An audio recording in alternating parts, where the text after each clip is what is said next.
Vamos começar então a partir de hoje. Vamos dar uma olhada no roteiro primeiro. A gente vai falar desse pensamento computacional 2 aqui. E em sequência a gente vai falar de Python 1. É a ideia.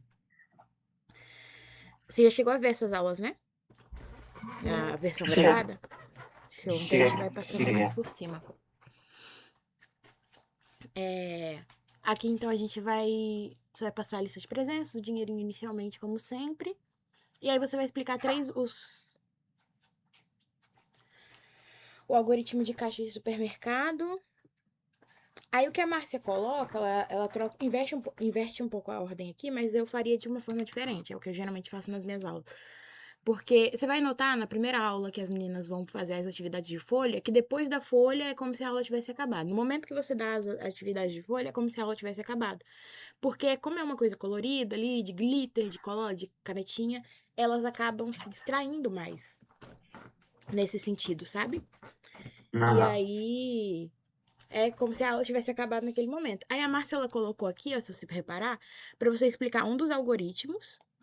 E aí depois você dá a atividade de folha e explica o outro algoritmo. Só que na minha perspectiva, eu prefiro dar os dois algoritmos, aí dar um intervalo delas de lanche e depois aplicar as atividades de folha.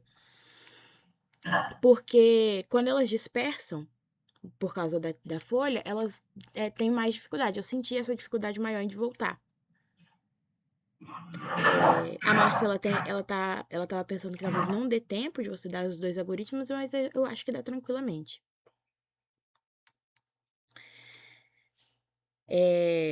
Aqui você também tem que estar finalizando aquele cadastro das meninas no MOOC, inscrevendo elas nos cursos também.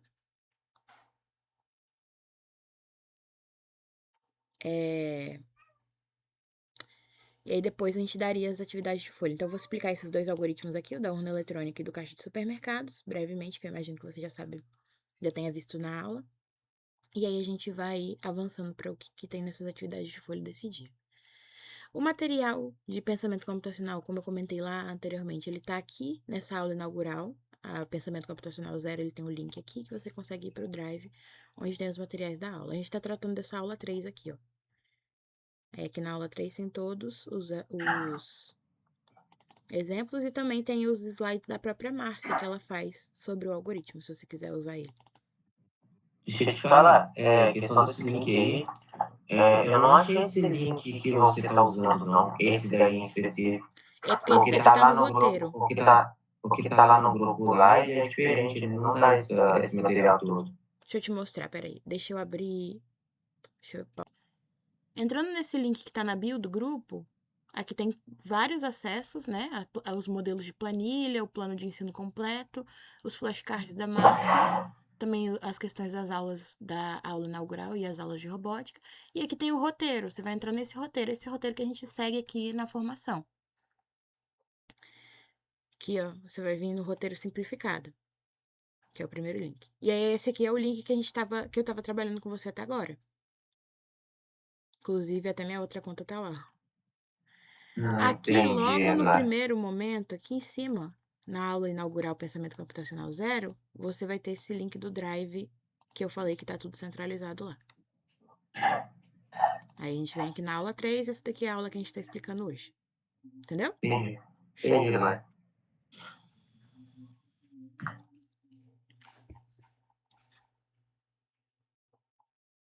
E aí eu tava comentando que aqui tem já os slides da própria Márcia sobre como fazer. Tem o exemplo já no linguagem do Visual G, só que eu sugiro que você teste esse exemplo antes, porque como eu comentei, a Márcia ela gosta de colocar uns errinhos no código para as alunas acharem. E aí seria interessante você testar antes para você saber qual é esse errinho também.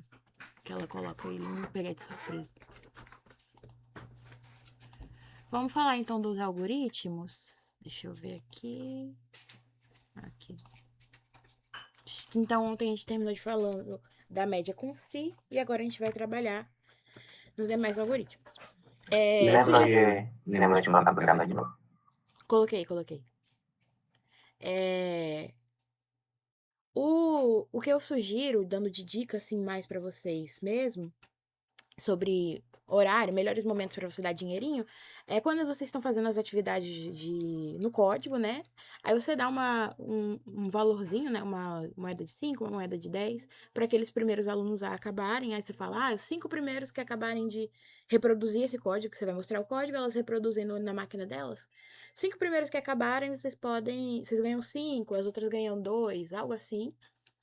E também respondendo perguntas e sempre ajudando as colegas. Às vezes você termina a sua atividade mais cedo, e você vai lá, tira uma dúvida da sua colega, ajuda ela, você também ganha moedinha por isso. É o que eu geralmente sugiro até para a dinâmica das moedinhas ser bem presente na sua aula, que elas realmente precisam disso para formar, e aí se ficar muito difícil de pegar, elas desanimam.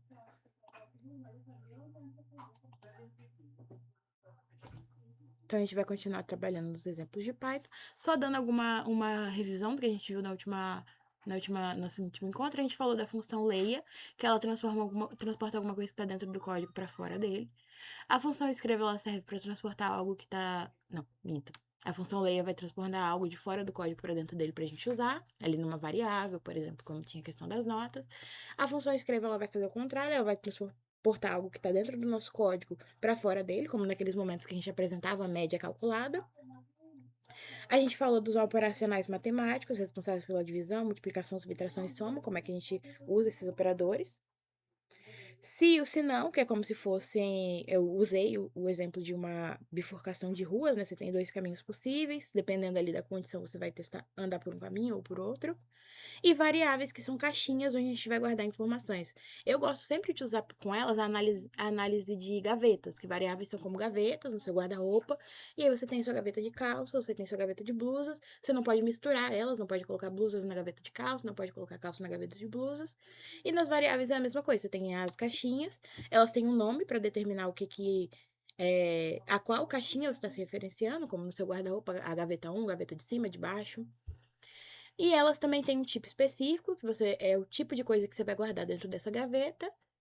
E elas têm o conteúdo, o valor, que é o que você já guardou dentro dela.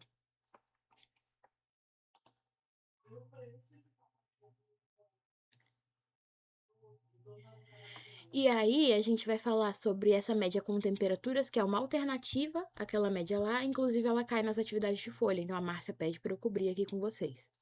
A urna eletrônica e o caixa de supermercado são os 2 algoritmos que você vai efetivamente passar para elas. Então, esse primeiro aqui a gente não passa para elas, mas vai estar presente nas atividades delas com muitos errinhos. Então, a gente dá uma abordada aqui. E os outros 2 você vai efetivamente passar o conhecimento.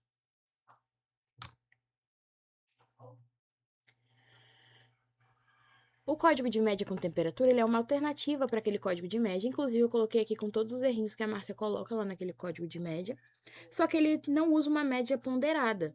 Então, ele é exatamente o mesmo código, só que ele não usa essa média ponderada. Você pode, inclusive, utilizar ele caso você tenha ali aquele feeling na sua primeira aula, lá na aula inaugural, que a sua turma está um pouco mais devagar, que eles são um pouco mais lentos, você pode utilizar esse código de média de temperatura como alternativa para aquele código de média.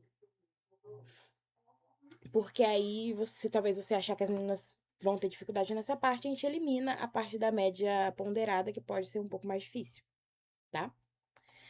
Então, aqui um dos errinhos que a Márcia coloca é colocar uma variável com o nome trocado aqui em cima, tá vendo?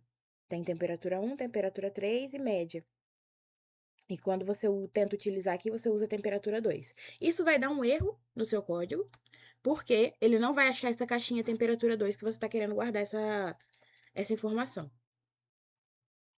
E aí ele vai dar erro por isso. Mas é um erro que se você tivesse criado as 3 caixinhas, as 3 temperaturas, ele não daria um erro. Ele acharia a caixinha de temperatura 2 e para ele tudo bem.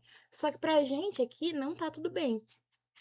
A gente não pode ficar criando variáveis que a gente não vai utilizar. É uma boa prática, que foi o que eu comentei com você ontem, e que a gente comenta com as meninas. A gente usa esse exemplo para comentar isso com elas. Ui?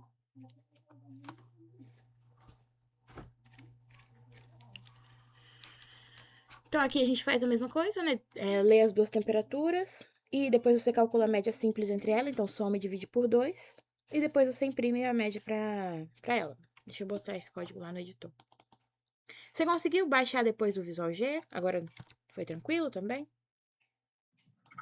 Foi tranquilo. Show. Não. Então, aqui a gente tem nosso código. E aí, lembrando aqui da arquitetura do Visual G, que agonia. Tá. Lembrando aqui da arquitetura do Visual G, ele tem diversos botões, mas a gente sempre utiliza com elas o botão de rodar passo a passo. Você também pode entrar com ele por aqui, ó, em Run, executar e rodar passo a passo, mas tem aquele botãozinho ali embaixo que é mais fácil, ou o F8. Pra gente continuar rodando, é só continuar clicando aqui no botão. Lembrando que a linha que tá em azul escuro é a próxima linha que ele vai rodar e não a linha que ele acabou de rodar. Aqui ele criou as minhas 3 caixas, como elas são do tipo reais, ele coloca com casas decimais, né? E aí ele criou as 2 caixinhas temperatura 1 e temperatura 3 e média. Ele vai tentar primeiro coletar a primeira temperatura, ele vai permitir, porque esse valor, essa variável existe, mas aqui na temperatura 2 ele vai dar um erro para mim. Quando eu tento rodar esse código, ele dá um erro falando que temperatura 2 não foi encontrado na minha lista de variáveis. Nesse caso aqui, como não é uma coisa que a gente consegue consertar nessa linha, igual ontem, por exemplo, quando eu tirei um parêntese, a gente conseguia consertar nessa linha, não tem o que a gente fazer. Então, o que a gente vai fazer é terminar aqui. A gente vai voltar para a edição. Depois que você der terminado, ele encerra tudo. A gente vai trocar aqui por 2 e rodar o código de novo. Então, agora ele tem as 2 caixinhas corretas.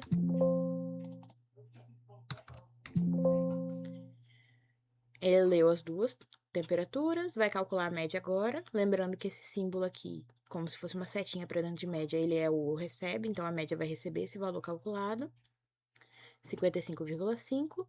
E aí, a gente vai escrever 55,5 na tela do usuário. Lembrando que por esse texto aqui estar dentro das aspas, ou seja, ele é um texto, a gente pode usar a acentuação no média dele aqui. Mas quando a gente está tratando da variável, a gente não utiliza. É importante lembrar isso para elas, que elas vão fazer.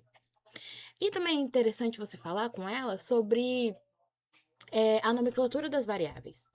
Por exemplo, se você dá um código extra, você acha que sua turma está mais avançada. Tem turmas que realmente conseguem ser mais avançadas e que esses exemplos eles ficam meio básicos. Aí você pode usar sua criatividade. Inclusive, naquele material que eu disponibilizei, eu vou mandar ele lá no grupo. No material que eu vou disponibilizar para você, tem algumas aulas, por exemplo, uma aula acho que de Python, que ela tem um exemplo extra, além desses daqui, que é para as meninas fazerem um código do zero. Porque era uma turma que estava muito avançada. Elas realmente conseguiram desenvolver o raciocínio de fazer um código assim, só você dando o problema. Eu dava o problema, é claro, tipo, se tal coisa. Vou mostrar no exemplo aqui, mas era uma coisa que eu circulava os pontos principais, então ficava mais simples mesmo. Não, deixa eu ver.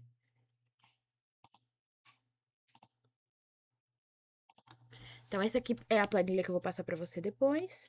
E a gente tem uma aula, acho que aqui, talvez é inaugural de Python, ou essa inaugural de Python? Essa aqui.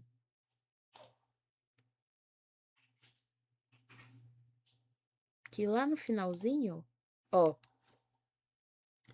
eu coloquei alguns exemplos lá no final, que são exemplos que não estão nos exemplos da Márcia, porque era uma turma que, quando eu montei essa aula aqui, eu fui tendo bastante tempo com elas, era uma turma que já estava avançada, então na parte de Python eu dei essa inserida.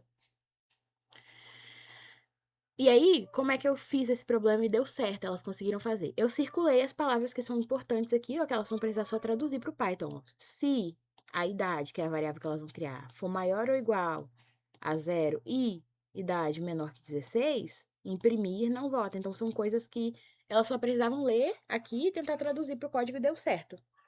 Agora, eu não sei se eu jogasse, se eu jogasse lá para elas. Ah, me faz um código que imprime ali na tela se a pessoa vota obrigatório, vota facultativo ou não vota, dependendo da idade dela. Eu acho que se eu tivesse botado desse jeito, elas talvez não conseguiriam desenvolver. Mas desse jeito aqui elas conseguiram. E aí é interessante porque foge um pouquinho do roteiro da aula e dá a liberdade delas criarem ali mesmo. Não só copiarem o código que está aqui no quadro, mas criarem um código do zero. Só que isso é só se realmente tiver tempo, porque a gente tenta sempre optar por seguir o roteiro. Ali o que está no roteiro é obrigação. O que você traz de a mais ali na sua aula é ser o pessoal do professor. Mas é só se tiver liberdade.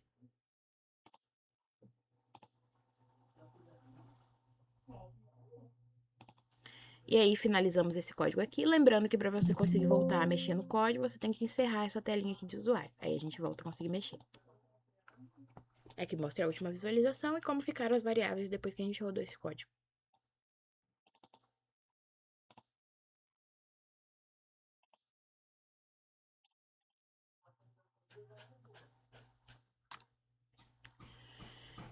O próximo código que a gente apresenta para elas já utiliza um conceito que a gente usa bastante na programação, você deve conhecer, né? Imagino sim. Que é a inicialização de variáveis. No Visual G, como eu te mostrei, a gente não precisa inicializar variáveis, eles já setam as variáveis com zero. Supostamente a gente não precisa, é claro que se elas não forem, se zero não for um valor representativo inicial para minha variável, eu vou ter que inicializar ela. Mas, de forma geral, não precisaria. Só que a gente incentiva elas a inicializarem variáveis, porque lá na frente elas vão precisar, na parte do C, na parte do C++, que elas já estiverem na parte da robótica, elas vão precisar inicializar essas variáveis corretamente. Então, a gente já incentiva desde aqui. Aqui a gente vai apresentar para elas os 3 tipos de variáveis existentes. Então, lá no último código, você vai ter mostrado para ela que existe variável. E nesse aqui você vai apresentar os 3 tipos que a gente aborda. Existem outros tipos de variável na programação, na computação no geral? Existem, claro. Mas aqui a gente vai mostrar somente esses 3. Aqui com o vídeo. E aí voltar para a parte da aula. Então, a gente estava falando agora do próximo código que a gente vai falar e estava falando da inicialização da variável e a importância dela. Aqui a gente vai tratar dos 3 tipos de variável que a gente apresenta para elas na corte. Existem mais variáveis na programação? Existem, mas a gente não aborda isso. Então, para elas só vai existir esses 3. Que são números inteiros, que a gente usa ali um contador que vai contar quantos produtos a pessoa comprou no nosso caixa de supermercado. Existem as variáveis preço e soma, que são do tipo real, que a gente já tinha visto até então, servem para valores monetários, valores que no caso tem casas decimais. E a tecla, que vai ser uma variável de caractere, que é quando o usuário digita que ele quer parar, e aí a gente vai ler esse dígito que ele digitou e vai coletar ali no código, vai fazer parar o while. A gente utiliza aqui um loop, né? Então, até então a gente falou de códigos que são lineares, ou seja, uma linha roda embaixo da outra. A gente falou de códigos que seguem aquela lógica de ruas, 2 ruas bifurcadas, numa bifurcação, dependendo de uma condição. E agora, o que eu gosto de usar como analogia com elas também é uma rotatória. Agora a gente tem um loop que vai ser um código de rotatória. Você vai ficar ali rodando com seu carro dentro daquela rotatória até você achar o seu caminho de saída. O enquanto é a mesma coisa. Você vai testar aquela condição ali, e aí você vai ficar nessa condição até que você encontre uma saída para ela, que seria quando essa condição se torna falsa. Então, enquanto ela for verdadeira, você vai ficar rodando ali naquela rotatória. Quando ela for falsa, você sai e aí você vai para o restante do seu código. A condição que a gente testa aqui, ó, é se a tecla é diferente de P e o contador for menor que 10. E aí eu gosto de fazer um adendo aqui, de fazer uma pequena nota com elas para explicar essa questão do E na lógica booleana. Que quando a gente tem 2 preposições, né, e a gente junta elas com E, as 2 precisam ser verdadeiras para elas serem verdadeiras. E também explico a questão do ou. Eu gosto de usar exemplos de frases do dia a dia delas. Por exemplo, você falou que para sua mãe que você vinha ao curso e ir ao mercado. Se você só for ao curso e não for ao mercado, você não disse verdade, então é falso. Se você só vier ao curso, se você não vier ao curso e for ao mercado, você também não disse verdade, é falso. Se você vier aos dois, é a única condição de você ter dito verdade. Agora, se você tivesse falado que vinha ao curso ou ao mercado, aí um dos dois já servia ou os dois já servia para ser verdadeiro, porque você não disse que você ia exclusivamente em um dos dois. Então, se você for nos dois, você foi em um, pelo menos um, tá tudo certo. Aí eu faço esse pequeno adendo para elas antes de explicar esse contexto aqui do código. Então, a gente vai ficar rodando ali até a tecla ser diferente de P. Esse aqui é o símbolo... Esse aqui é o símbolo de diferente no Visual G. Esses... É o menor que e o maior que juntos. Se a tecla for diferente de P e o count for menor que 10. Enquanto isso aqui for verdade, o que você vai fazer? Você vai digitar o preço, pedir para ele digitar o preço e vai ler esse preço. Vai somar esse preço no total da sua compra até então, vai contar ali que você comprou mais um produto e vai perguntar se ele quer parar ou se ele quer continuar e ler o que ele digitou ali. Depois, a gente vai testar de novo se a tecla continua diferente de P e o contador continua menor que 10. Então, aqui a gente está tratando de um caixa rápido de até 10 volumes, que você não pode comprar mais do que isso. Depois que você, quando uma dessas condições for falsa, pelo menos uma delas, né, não precisa ser as duas, mas pelo menos uma delas é falsa, a gente sai dessa rotatória e imprime ali o total da compra do usuário para poder ele pagar. Tranquilo? Mais ou menos. Eu me perdi na parte quando você fala ali, quando ele for menor ou quando ele for menor que 10, né? No caso. Na Tá. parte da tecla ali. Tá, vamos lá. Aqui, ó, se a tecla for diferente de P, esse aqui é o símbolo de diferente pra gente aqui no Visual G. Se a tecla for diferente de P e o contador for menor que 10. Então, a gente tá falando de um caixa rápido. Você já viu aqueles caixas de até 15 volumes? Que se você tiver mais que 15 volumes, você não pode comprar nele? É tipo isso. Aham. A gente tá limitando essa quantidade. Então, a gente fica ali contando quantos produtos a pessoa comprou. Se ela comprou de 0 a 9, que significa que ela comprou 10 produtos, né? Porque o 0 conta. Tá ok. A partir do momento que ela compra mais um produto, ela já estaria comprando 11. Aí nesse caixa aqui não pode passar. Então ele automaticamente encerra a compra dela e mostra o total, entendeu? Entendi. Então, no caso, ele já pula já de uma vez. Ele não. Não espera a pessoa digitar que ela quer parar. Entendi. Agora entendi. E aí você entendeu essa questão da junção das preposições com e? Quando a Você gente. fala. Quando faz a soma, quando ela joga a soma com o preço mais o contador, no caso. É isso que você queria dizer?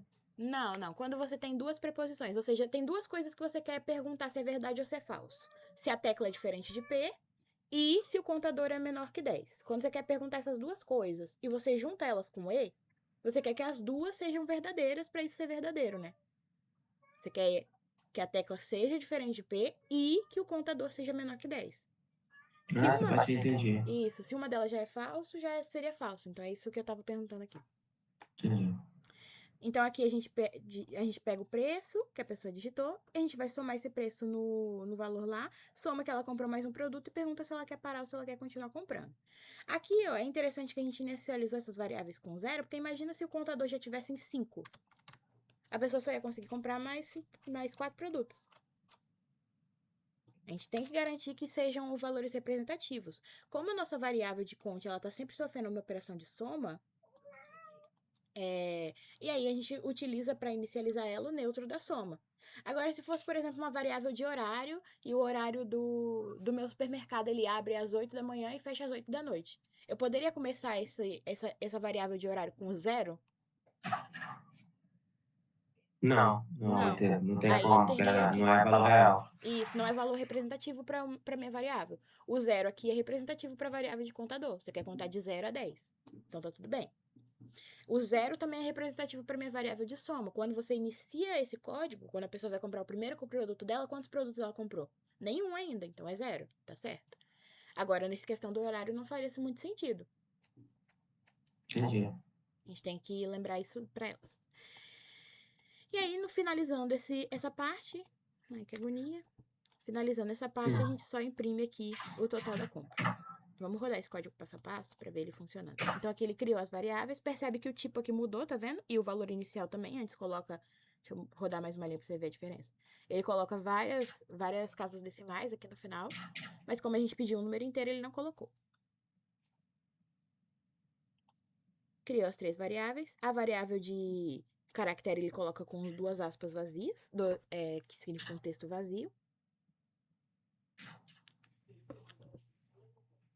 E aí, a gente vai começar esse código inicializando elas. Não vai mudar o valor ali, né? Porque você já estava com esses valores iniciais. Mas agora, em tecla, quando você coloca um C como valor inicial dela, ele muda. Por que a gente precisa inicializar essa tecla também? Porque imagina se ela começasse com P, logo no início. Chega ali nesse enquanto, ela já está com P. O usuário não ia nem conseguir comprar um produto, porque o código já ia entender que ele quer parar antes mesmo dele começar a comprar. Então, é super interessante a gente inicializar as variáveis para garantir que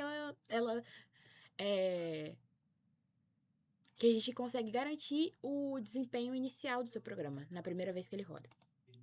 Então, a gente vai testar aqui a tecla estava diferente de P, né? Tava C é diferente de P, e o contador estava 0, que é menor que 10, sim. Então, ele vai pedir aqui para eu digitar qual o preço do meu produto. Entrou com esse valor que eu digitei aqui. E agora ele vai somar o 0 que estava lá com 78. Somou, ele vai somar o 0 que está aqui com mais 1 para dizer que eu comprei um produto. E ele vai perguntar se eu quero parar ou se eu quero continuar. Eu posso digitar qualquer coisa para continuar, que ele vai ler. Se a tecla ainda estava diferente de P e o contador ainda estava menor que 10, então ele vai pedir para eu digitar o próximo produto que eu quero comprar. Vou comprar um produto de R$2. Então, ele vai somar esse 2 que tá aqui com o 78 que tá aqui, vai dar 80. Vai contar que eu comprei 2 produtos agora. E vai perguntar se eu quero parar ou se eu quero continuar. Se eu digitar que eu quero parar, o que vai acontecer? A tecla não mais é diferente de P. E aí, quando uma dessas condições já não é verdadeira, o E, né, junção das duas, já se torna falso. Então, ele vai vir aqui para baixo e vai imprimir o total da minha compra. Ele imprimiu sem casas decimais, porque eu não tenho casas decimais aqui, né? Tá tudo zerado. Ele já faz esse recorte automaticamente, diferente de outras linguagens que você precisa dizer se você quer quantas casas decimais você quer imprimir. Por exemplo, o C. Tranquilo agora esse código? Tranquilo. Deixa eu ver se aqui entra na... Essa mensagem aqui era você, né? Eu só tá dormindo, né? Imagino. Eu só marquei pra esse final de semana porque a gente já tava um pouco mais atrasado. Eu vi que algumas cortes já estavam pra começar. E semana passada tava muito corrido pra eu começar com vocês.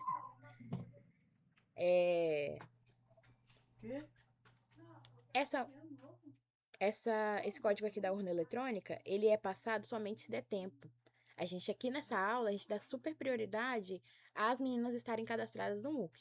Então, se você tiver que cadastrar 30 meninas no MOOC ou fazer esse exemplo da urna de eletrônica, você cadastra 30 meninas no MOOC, sabe? Porque aí elas conseguem fazer a continuação do curso na versão online, já finalizando essa primeira parte com vocês, senão fica um tempo muito corrido para elas fazerem.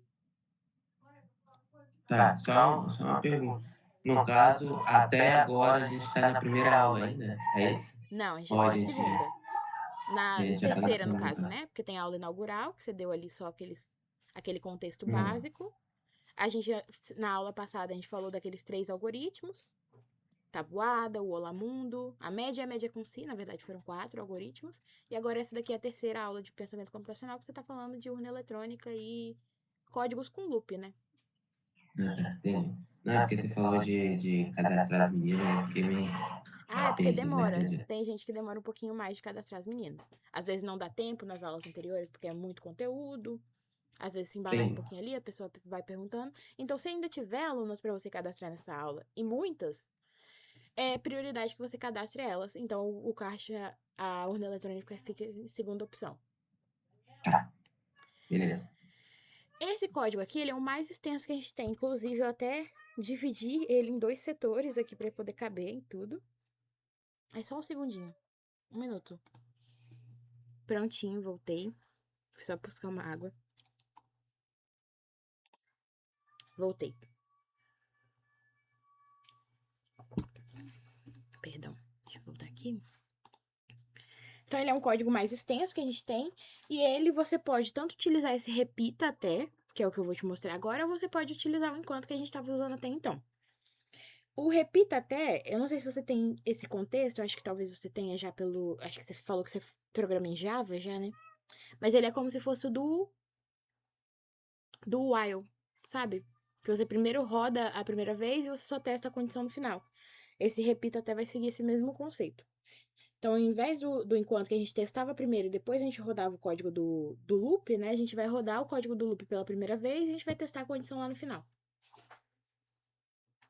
O que a gente tem aqui? A gente tem várias variáveis, são 5 variáveis do tipo inteiro. Uma delas vai ser responsável para você coletar o número do candidato que a pessoa quer votar. A gente vai coletar também qual é o candidato, a gente vai botar um conte, né, para cada um dos candidatos, os 2 candidatos que a gente tem, ou inválidos. Então, a gente tá falando aqui de uma urna eletrônica de segundo turno, por exemplo, que você só tem 2 candidatos para votar, aí você vota em um dos 2 ou o resto é tudo inválido. E aí vai contar quantos votos cada um desses candidatos recebeu. E a gente tem o horário, que foi uma das coisas que eu acabei de comentar, dando um spoiler ali, né? Que eu acabei de comentar, que é uma variável que vai dizer qual é o horário de votação possível. A gente, normalmente nas eleições, a gente pode votar das 8 até as 17 horas. Então, a gente vai inicializar essa variável com o valor 8 inicialmente. E a gente vai ficar coletando, porque a partir do momento que dá 17h01, você já não pode mais votar. Aqui, pra gente simplificar, a gente pegou a variável de horário somente com a hora atual. A gente não pega os minutos para poder simplificar essa questão para as meninas, que aí a gente pode conseguir pegar um valor inteiro. Então, a hora tem que ser menor que 17.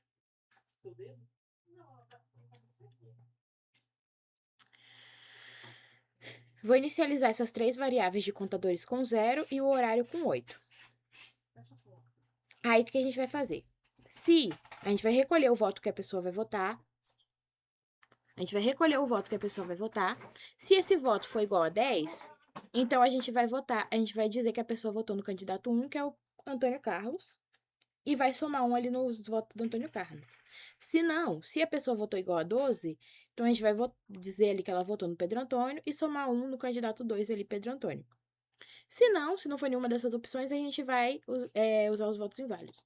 Aqui no Visual G, a gente não tem como usar elifs, sabe? Aqui a gente usa somente ifs, então a gente vai ter que ficar alinhando um if dentro do outro para poder fazer essas condições. Outras linguagens, como a gente vai ver lá no Python, já tem o elif, você também tem o elif, que facilita essa questão, mas aqui não teria.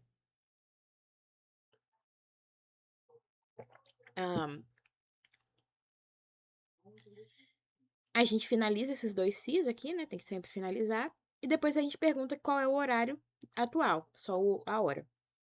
Se essa hora for maior que 17, então já não é para a pessoa poder votar. Aí você vai imprimir ali quantos votos cada candidato recebeu e finaliza o código. Se essa hora não for maior que 17, então a gente vai rodar aqui de novo todo esse processo de recolher o voto, de somar no contador certo qual é o voto que ela recebeu. Aqui tem um errinho nesse código, você conseguiu identificar? Eu coloquei porque é o errinho que a Márcia coloca normalmente.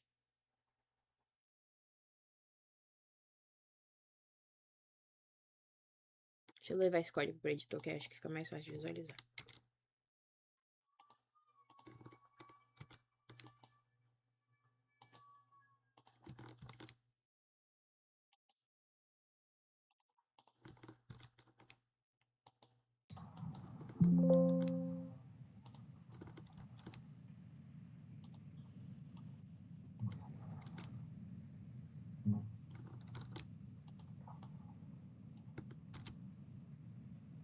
Você consegue identificar o errinho aqui? Não, é porque tinha caído aqui. Ixi. Desculpa. Não, sem problema. Você perdeu alguma parte da explicação? Eu acho que eu perdi praticamente tudo. Sem problema. Você falou. Aí eu não consegui avisar. Não, sem problema, não tem problema não. Eu tava falando que esse é um código mais extenso que a gente tem, inclusive eu trouxe ele aqui pro editor pra gente ficar mais fácil de visualizar. A gente tem 5 variáveis aqui. Uma delas vai ser para recolher qual é o número do candidato que a pessoa quer votar. A gente vai ter 3 contadores, que vai contar quantos votos cada um desses candidatos recebeu. Então, aqui a gente tá falando de uma urna de segundo turno, que tem 2 candidatos, e o resto seria todos votos inválidos. E a gente também tem uma variável de horário, que ela serve para coletar qual é o horário atual, para determinar qual é o horário de votação possível. Igual eu tinha comentado no exemplo anterior. Normalmente nas urnas a gente pode votar só das 8 até as 17 horas. E aí a gente vai inicializar o valor dessa variável aqui com 8. Então, percebe que nesse caso aqui, ó, se a gente tivesse inicializado ela com os valores iniciais que o Visual G sugere, que seria o 0, já não daria certo. Porque a gente só pode votar das 8 às 17, a gente não pode ir lá votar meia-noite. Eu inicializo as demais variáveis com o contador 0. Então, aqui são variáveis de soma, então elas vão sempre estar sofrendo operações de soma. Inicializá-las com 0. Não precisa inicializar o voto, porque é sempre uma coisa que o usuário vai estar digitando para mim. E aí, aqui a gente tem o repita até, que ele tem essa mesma função de ser um código de loop, então você vai ficar ali naquela rotatória, só que esse código, ele tem esse sentido mais de você rodar primeiro a primeira opção e depois você testa a condição, se a condição continua verdadeira. Então, você vai rodar a primeira vez, aqui você vai ler, né, o voto que a pessoa digitou. Se esse voto for igual a 10, então a pessoa votou em Antônio Carlos, você vai somar 1 no candidato 1 lá. Se não, se for igual a 12, se for igual a 12, ela votou no Pedro Antônio, você vai somar 1 nos votos do Pedro Antônio. Se não, se ela votou inválido, aí você soma 1 nos inválidos ali. Finaliza os dois cis. Aqui a gente vai precisar sempre fazer cis alinhados, porque no Visual G você não tem como usar o ELIF, por exemplo, que outras linguagens têm. Mas a gente vai conseguir apresentar ELIF para elas lá no Python, por exemplo. Mas aqui não tem essa opção, tem que fazer cis alinhados um dentro do outro. Depois você lê o horário.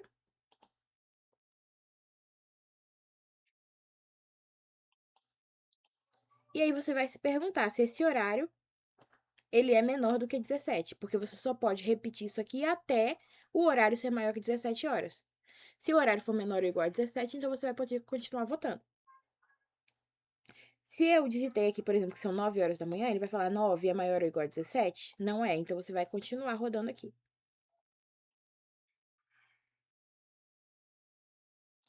Se o horário for 18 horas, por exemplo, aí sim, aí você vai imprimir quantos votos cada um desses candidatos recebeu. Aí a minha pergunta foi se você consegue identificar um errinho que tem aqui, que é um errinho que a Márcia colocou lá no código original, e eu permaneci para poder dizer como geralmente esses erros acontecem. Eu tô procurando aqui. Não. Deixa eu ver. É um errinho de lógica. Vamos rodar o código, então, para ver como é que esse comportamento está indo. Então, aqui eu criei as minhas variáveis, por enquanto tudo certinho. Os erros de lógica na programação, eles não dão problema, eles não vai aparecer um pop-up aqui dizendo para você que está errado. O código vai rodar normalmente, só que o funcionamento dele vai estar errado. E aí lembra lá de reconhecimento de padrão. É como se você tivesse pedido para o seu código te entregar um bolo, ele te entregou um empadão. A máquina em si não está funcionando? A sua máquina que cria bolo não está funcionando? Não. Ela gera alguma coisa, ela dá saídas. Só que a saída que ela está gerando é o esperado? Está dentro dos padrões que você estabeleceu? Não tá. Então a sua máquina está errada. Mas ela não necessariamente está quebrada. Seria mais ou menos isso aqui. Inicializei essas variáveis e também inicializei a variável de horário. Aí a gente vai entrar aqui e vai pedir para o usuário digitar o voto dele. Eu vou votar 10 primeiro, vou votar no primeiro candidato. Dou Enter e aí o meu voto foi 10 ali. O voto é igual a 10? É, então eu deveria entrar aqui. Eu votei em Antônio Carlos e o Antônio Carlos é o primeiro candidato, então eu vou pegar o valor que está lá no primeiro candidato e somar 1. Então tá com 0, tem que somar 1. Tá certo, foi isso que aconteceu. Pulou todas as linhas de if e vai perguntar aqui qual é o horário atual. Agora são 16 horas. 16 horas é menor que 17. Menor ou igual a 17. Então, deveria deixar eu rodar de novo. Certo, até então. Agora eu vou digitar 12. Não, minto. Vou digitar 27. Então, é um voto inválido. Ele testou aqui se o voto é igual a 10, não é. Então, ele testou agora se o voto é igual a 12. Também não é. Então, se o voto não é 10 nem 12, é um voto inválido. E vai somar 1 nos inválidos ali. Então, tava 0, foi para 1. Até agora, o código tá funcionando corretamente. Se eu digitar que são 17 horas, o que ele deveria fazer? 17 é maior que 17? Não. Então, ele vai continuar deixando rodar. Tá certo. Agora, se eu votar no 12, o que ele deveria fazer? Ele deveria pegar esse candidato 2 aqui, tá com 0, somar 1, e aí viraria um voto. O voto é igual a 12, então tá certo. Eu votei em Pedro Antônio, e aí o contador do Pedro Antônio foi para 3. Deu erro, algum problema. Esse erro tá próximo ao candidato 2, onde o contador você manda ele somar 1 mais 2. Sim. Vamos encerrar aqui. Paurei a execução, vou fechar isso aqui e a gente consegue consertar esse código. Você viu que ele não deu um erro de pop-up que apareceu na minha tela dizendo que tinha um erro? Mas o funcionamento do código estava errado quando a gente foi rodando. Aí vamos dar uma olhada aqui na linha que faz essa soma. O que ela está fazendo aqui? Primeiro que está somando 2, então tá errado já por aí, que cada pessoa vota uma vez só, não tem voto com peso 2 na urna. E aqui, se você reparar, ó, ele está pegando o contador do candidato 1 e somando 1 e jogando dentro do contador do candidato 2. Então, aqui a gente também tem que mudar para 2 que aí agora tá certinho. Agora, se a gente rodar, vou rodar somente a questão do erro, né? 12, Enter. Vai testar ali, vai dizer que eu votei no Antônio Carlos e vai somar um no candidato Antônio Carlos ali. Se eu digitar que são 18 horas, ele deveria encerrar esse código e começar a escrever quantos votos cada candidato recebeu. Ó, o candidato 1 recebeu 0 votos, o candidato 2 recebeu 1 voto e o candidato e tiveram 0 votos inválidos nessa urna. Fim da execução. Agora o código estava correto. Mas você viu que era um erro que não daria um problema claro ali na minha cara, mas estaria errado. É aquela questão que você falou mesmo, a questão de padrão, né? Isso. Como ele estava pegando o contador de um e somando no outro, mas ele ainda estava correto em questão das variáveis que a gente entregou o sistema, então ele continuou rodando como se não fosse erro. Uhum. Só que a lógica estava errada. E na lógica ele estaria errado. Então, no caso, como o exemplo que você deu foi o melhor. Entendeu? Na hora de fazer o bolo, ele te entregou um padrão. Exatamente. Exatamente.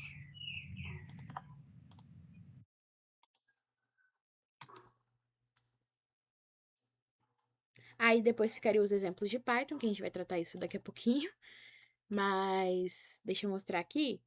A gente ainda tem que aplicar as atividades de folha, nessa aula ainda teria. Então, o que eu fiz aqui foi pegar esse exemplo, expliquei, e aí ao invés de vir para a atividade de folha, depois de dar os dinheirinhos, a gente vem para esse daqui, ó. Então, 5 eu troquei com 7. Aí depois eu daria um intervalo e aí aqui eu faria as atividades de folha. Porque aí elas já estão mais dispersas do intervalo e aí já dispersam ainda mais nas atividades de folha, então ficaria uma loucura. Pelo menos na minha experiência pessoal lá nas aulas, foi uma loucura seguir esse cronograma nessa ordem.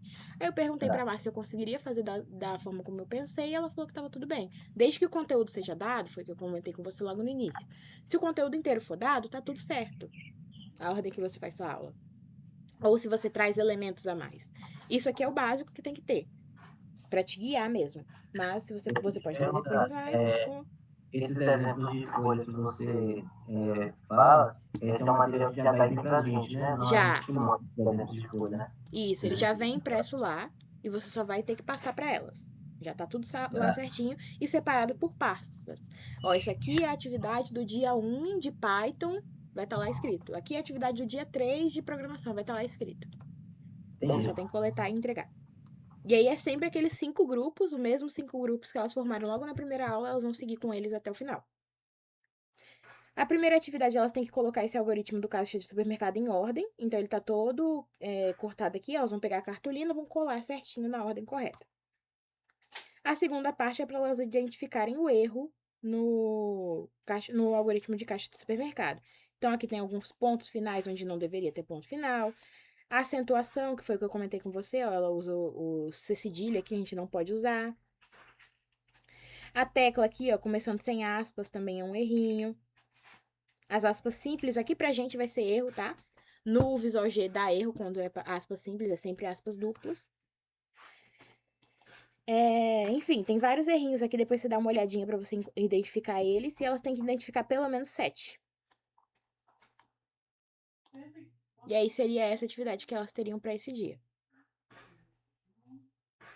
Você vai corrigir, você vai dar as moedinhas que você achou necessárias ali naquela atividade. Vai colocar lá naquela planilha depois quantas moedinhas você deu para cada uma das alunas por essas atividades, para ter aquele controle. E aí, encerraria a aula. Tranquila essa aula? Tranquilo.